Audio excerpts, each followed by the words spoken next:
Hello ladies and gentlemen, and welcome back to a new episode of Chatting with Lady C. Hello Mum, how are you? Hi honey, I'm well, thank you. And you? I'm very well, thank you. Good. That's nice. Now? We're ready for the next part. Yes. Right. Yes. So we're just going to continue on Mum reviewing Meghan and Markle book and listen to what she has to say. So we hope you enjoy it. Hello, and I don't know to what extent I should be whizzing through this or not. So I'm just going to continue what I'd underlined and that sort of thing. Was it interesting, the last one? Yes, it was. It was. Oh, good. Yes. Good. Okay. Okay, so we will start with, Harry and Meghan have been at great pains in this book to make out that William and Catherine were not welcoming, that William was very snobbish, and that William really didn't want Harry associating with somebody of Meghan's ilk, and that Catherine was cold. Well,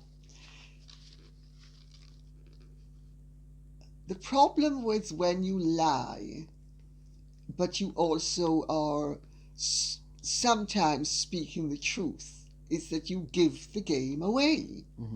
Because here we have on page 112 a description of the very first meeting between Catherine and Meghan.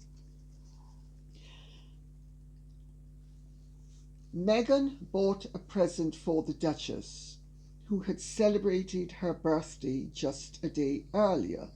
The soft leather Smythson notebook helped to break the ice, as did Meghan's cooing over then 20-month-old Charlotte. The meeting ended with Kate letting Meghan know that she was always welcome to contact her if she needed anything.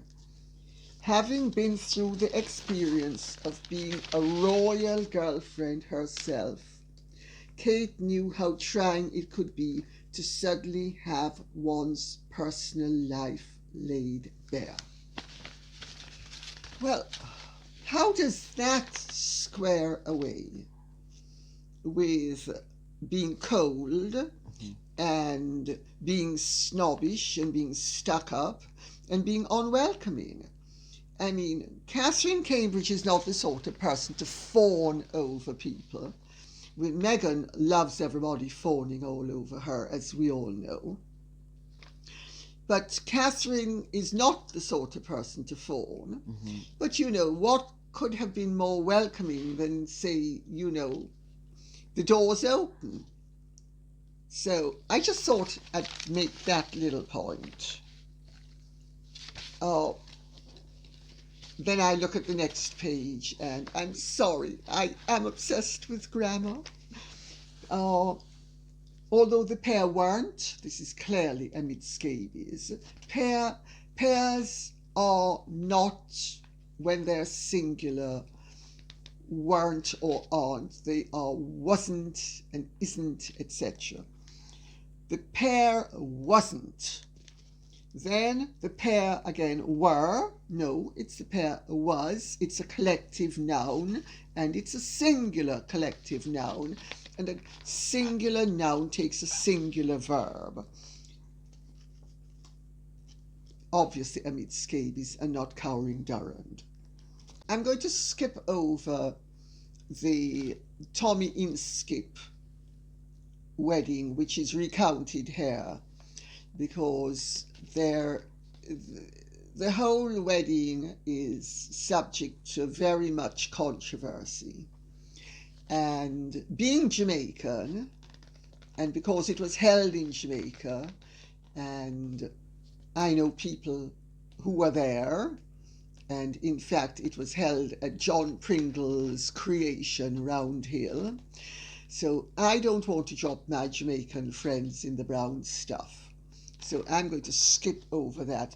Suffice it to say, though, that the version of events as recounted in this book is fictive. Also, in the book, they have that there was an outrageous violation of privacy. There was no outrageous violation of privacy. Again, Meghan always has to pose as the trapped victim of an interested world. Well, at Round Hill, you are assured of privacy. Everybody has always been assured of privacy. The only people who are not assured of privacy at Round Hill, and I can tell you because I've known Round Hill since I was a child, are people who don't want privacy. And I will leave it at that. Then they come to the closing down of the TIG, which was Meghan's rather successful lifestyle blog, where she made it very clear she was an extremely superficial person who had a degree of pretense to depth. The lifestyle blog was about the finest of everything. Well, of course, if you've ever seen the blog, I mean, the finest of everything was anything but finest of everything. It was very much Meghan's idea in her very unsophisticated, rather uninformed way of what, she discovered something fine. In much the same way that somebody who's not used to good Porto linen will decide that Egyptian cotton sheets are the absolute end on earth in fine living. Anyway, the lifestyle blog was, according to, unfortunately, it was hardly the last time the press would ruin their plans. Intense media scrutiny was the reason Meghan shuttered her lifestyle blog, The TIG, in April, announcing that her once beloved passion project had run its course. In fact, she had to shut the blog because she was violating her own privacy and had been doing so for years. Also, she had created it so that she would have an excuse to approach famous people. Well, she didn't need that excuse anymore, and she needed to shut it down because it was unseemly for a potential royal to be doing a lifestyle blog, especially one that was as vulgar as that. Because this book is a study in vulgarity and, the placement of products and the dropping of names, little names of no significance, not even big names, little names that are constantly being dropped to show that they are chic. And it's like saying, watch me, I'm a D-lister, I'm a D-lister, I'm a D-lister, and everybody who's A-list is looking and thinking, darling, the top of the alphabet isn't D, it's A. And I don't mean to sound snobbish, because I know I'm sounding snobbish, but it is so pretentious. People who have really fabulous things don't go around, touting the inferior stuff that is touted in this and was touted on the TIG. It's just, but anyway, so it was shut down. However, Meghan, in her two blogs, as I make the point in my book, reveals so much about herself that anybody who's at all perceptive actually has her measure just from her entries on those two blogs. Mm-hmm. And some of her favourite quotes he now mentions, because I mean these people are so superficial. They make a teaspoon seem deep. I mean, unbelievable. After taking a moment to share some of her favourite quotes from the site, including "Being yourself is the prettiest thing a person can be," and another, "Of this be sure, you do not find the happy life, you make it," and "Travel often, getting lost will help you find yourself." She addressed her readers. So after that barrage of bilge, find being yourself is the prettiest thing a person can be, not the most important thing, the prettiest. Look at me, I'm a pretty thing. I found myself. I found myself. I mean, honestly, the vulgarity. So I have a friend Yes, that was putting these on, and I was just like, man, you have to stop. Like, just don't do it. It's just, it's not pity, but it's just like everybody puts it up, and it's just like, oh no. It's tacky. It's tacky. It's tacky. It's vulgar. It's just not on. I mean, if you are interested in philosophy, be interested in philosophy. But that's a bad one, because some people put up really nice ones. This, like you said, finding yourself. What was it? Sorry, about the pretty. Yes, again, here we go. It's just ridiculous to find yourself. Where was it? Oh, where was it? It's being yourself is the prettiest thing a person can be. I mean, it is so tacky. It is so stupid. It is so pretentious. It is beyond belief that anybody could think that was profound. I mean, you rarely have to have the depth of even less than, well, you have to have the depth of a flat board to actually think that is profound. Yeah, because there's a lot better than that one. Being yourself is the most important thing in life, not being pretty. Anyway, he then quotes her telling everybody goodbye, her followers goodbye, and she'd had a lot of followers, and so it was obviously good enough to have followers and interesting enough, and it was very professionally done, and it was well done, and we need to give credit where it is due. The fact that she is superficial, and it addressed the superficialities of life while pretending to address the depths of life, is neither here nor there. For what it was remarkably successful, and we need to give credit where it's due. But then she ended it with, "Above all, don't ever forget your worth. As I've told you time and time again, you, my sweet friend, you are enough." So she's telling strangers, you are enough. Who is Meghan Markle to be telling people that they are enough? I mean, it is delusional. Putting them down a bit. Yeah. You should be go as far as you want. And not saying that you are enough. No, they're probably not enough. They've probably got far, far more to do and to go. As I've told you time and time again, who is this jumped up little actress who never ever had a starring role in anything except The Tig until she managed to get a starring role,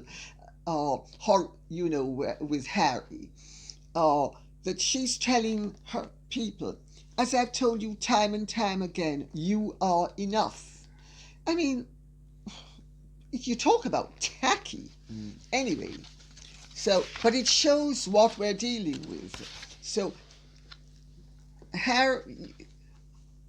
amid scabies, and I think amid scabies is responsible for an awful lot of this book, because I think Meghan's responsible for a lot of this book. And amid scabies has just been a perfect Mercury and has just flooded the world with this rubbish. And I noticed that an awful lot of people comment that cowering Durand has kept her distance from the promotion of the book. I can see in one or two bits where she's contributed, but I have to say the significant portion of the book seems to have been written by him. Mm-hmm. And he is as plastic as Meghan clearly is, you know, because I mean both of them are peons to plastic surgery, and plasticity. Of course, I can talk because I've never had my face altered by plastic surgery, thank God. But then again, I didn't start out with a nose that was, you know, so bulbous that it would have made Ayers Rock look small. They do give the game away in terms of the couple's relationship and what is important to them. That is primarily what is important to Meghan. Now, Meghan has obviously told them this. And when I say them, I really mean scabies. For Meghan, it was moments like these that defined Harry. No matter where they were or who they were with, he always did all he could to make her feel important and included. In other words, he fawns over her. And as I point out in my book, she trained him up from the word go, and he's very receptive. He was very receptive to the fact that this was somebody who he needed to, according to him, up his game with. And basically, there's an element of terror where he's concerned. I better do what she wants. I better please her. There is a very disturbing undercurrent of terror that you can pick up in his comments and in her comments and in the comments in this book. So the following page, because remember, we're not dealing with Harry and Meghan, we're not dealing with Romeo and Juliet, we're not dealing with Abelard and Eloise, we are dealing with the greatest lovers of all time, the Duke and Duchess of Sussex. Watching him smile as he carried out a small birthday cake, Meghan felt more loved and in love than ever. The next morning the couple needed no alarm clock as they woke to the sound of a raucous flock of birds in a joyful dawn chorus. This is when she took the dump.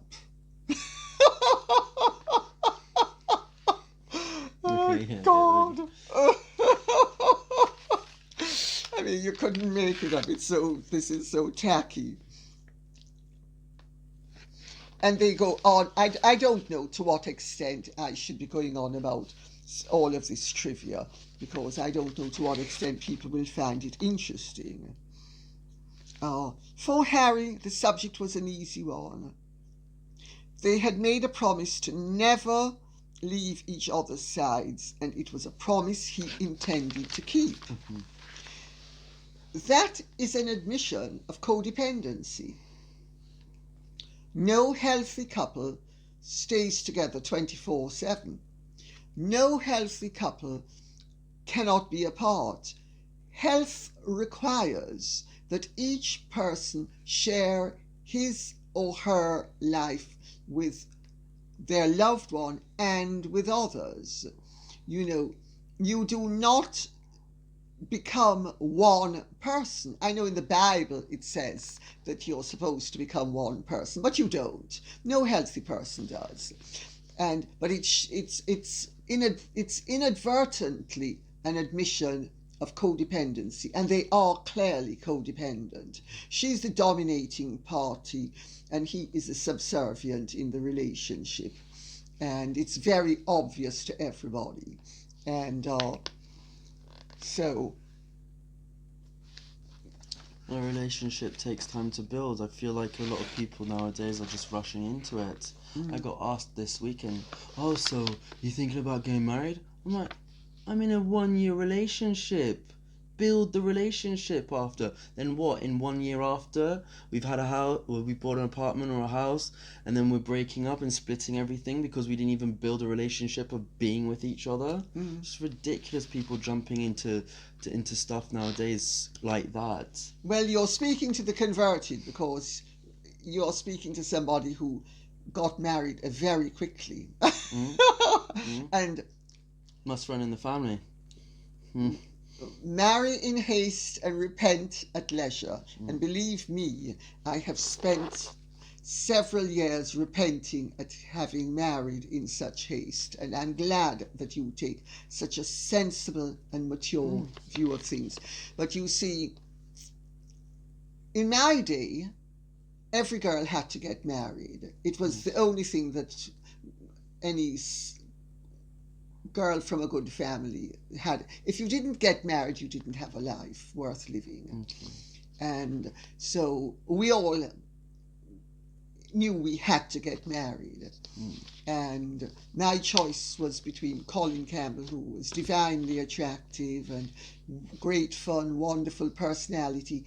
And because I'm, as you know, I'm me, what you see is what you get, I thought everybody else was like me, and that he was like me, and that, you know, what I saw was what I was going to get. I didn't realize that there were people who have a public face and a private face, and the public face bears no relationship to the private face. But I'm glad that you feel the way you do. But Harry and Meghan very quickly jumped into it. As well, very quick. Because by the end of the first date, they knew they clicked. And I remember Colin and I using the word click as well. And I can tell you something, if I click with anybody, I think great, wonderful, there's the possibility that something's there, but take your time. Yeah, exactly. Take your time. As William took his time, and I think everybody should take their time, because marry in haste, repent at leisure. And I would not be surprised if Harry repents at great leisure somewhere down the line. Meghan, of course, is going to turn out, if the marriage breaks up, to have been the greatest victim of all. Because Meghan, as this book says, that Meghan gave up her life for the royal family. Can you imagine? Can you imagine? She gave up the possibility that she was going to be got rid of from Suits.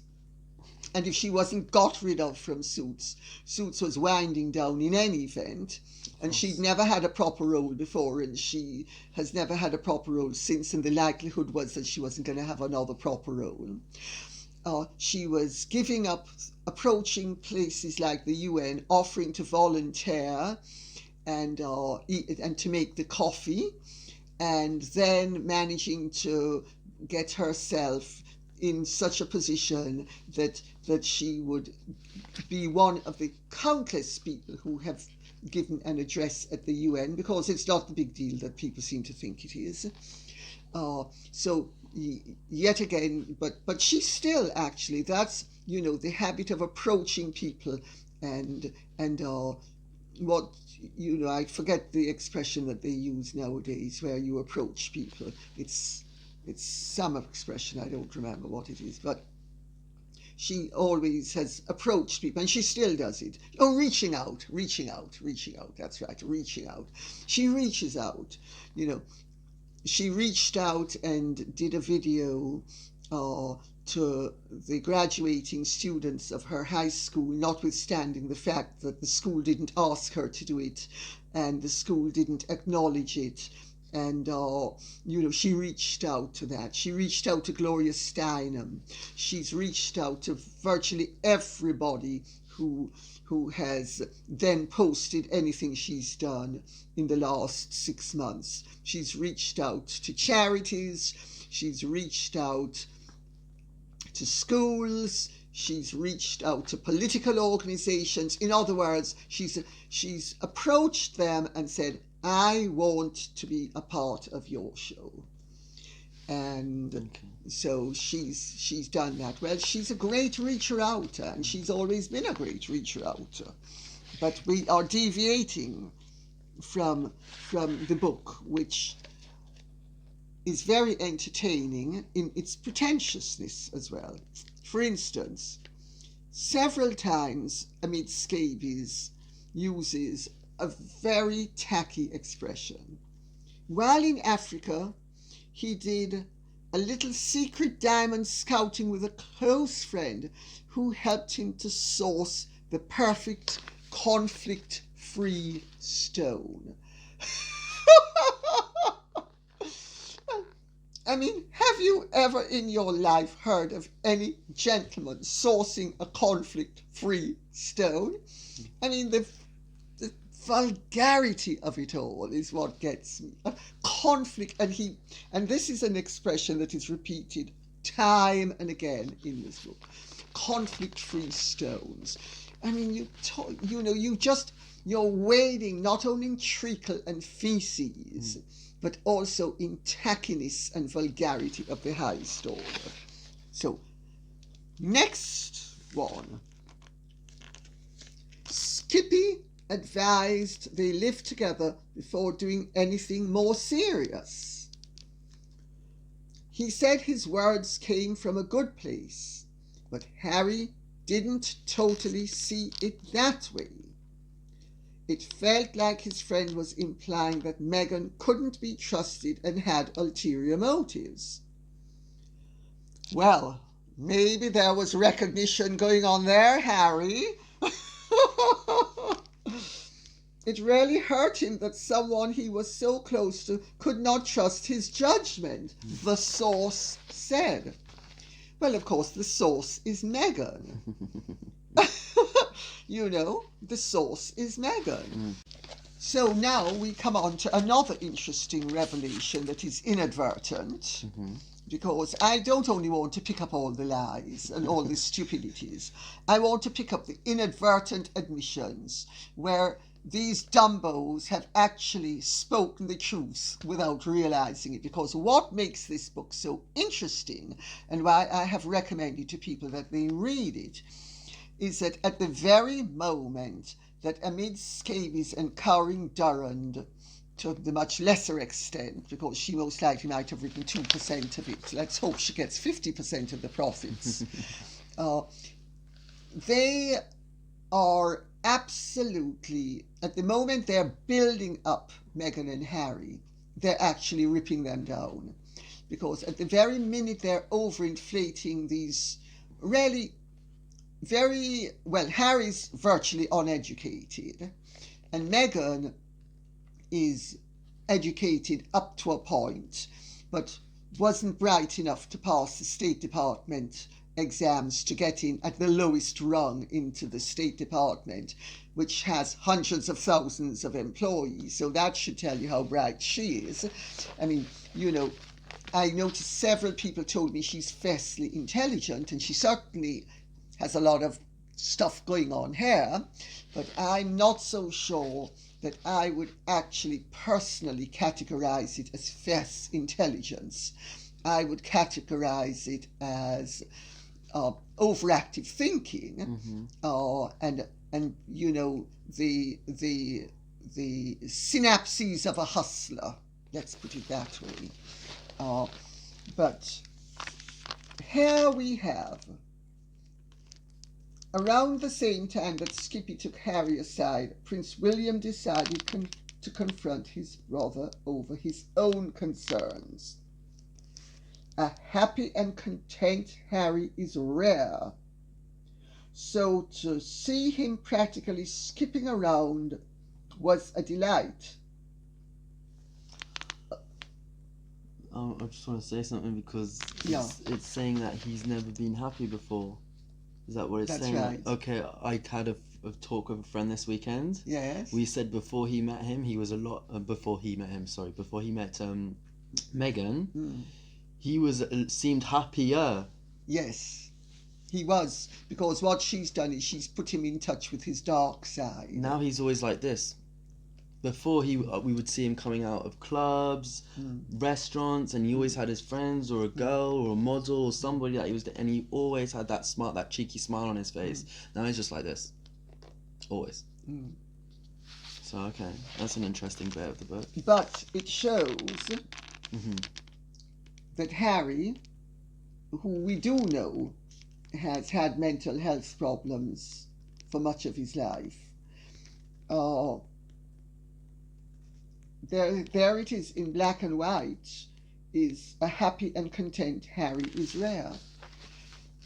Basically somebody who's miserable and dissatisfied. Mm-hmm, mm-hmm. And he's found somebody who is equally disaffected with her fate, and you know, they don't seem to understand, and she doesn't seem to understand the mantra change is, you know, change is not always good. Change taken too far, too quickly, too much is a destabilizing thing. Mm-hmm. And I mean, these are a couple just off this book. Mm-hmm. This is a couple that needs to have therapy. Both of them need to have good professional therapy. And what makes Meghan, who according to her blogs was somebody who wallowed in self-pity, would take to her bed when things didn't go well and get smashed, who was very good at pretending to be happy and pretending to be sociable when she clearly wasn't. What qualifies them to tell people how they should lead their lives? And I'm afraid on that note, I think maybe we should actually call it quits for the moment. If I'm hitting the right note, let me know. And if I'm not hitting the right note and you'd like me to address more of the book but in a different way, let me know too, please. Because, I mean, I'm just going through it and picking up what I've underlined, and you know, it's very difficult to know what note to strike. I think it's very good. I think you're picking up a lot. Was it interesting? Well, for somebody to pick up that, because first thing, I think it's a bit odd that two people have written a book together first, that's my opinion, but that you've picked up that who's written what part and which part is pretty cool. Well, because their use of grammar and their styles are so radically different. Yes, but that means that you studied it and you're pinpointing out every little bit that some people would not have probably even thought about. So. Well, it's true. Thank you, darling. Thank you. Thank you so much. And the next video I do not think is going to be on the book, but maybe one or two afterwards. So if you'd like to let me know what you think in the comment section, I would be grateful. Thank you so much. Thank you, everybody, and we hope you enjoyed this video as well. And if you did, click on the like button and subscribe and share with your friends. Thank you very much. Bye-bye.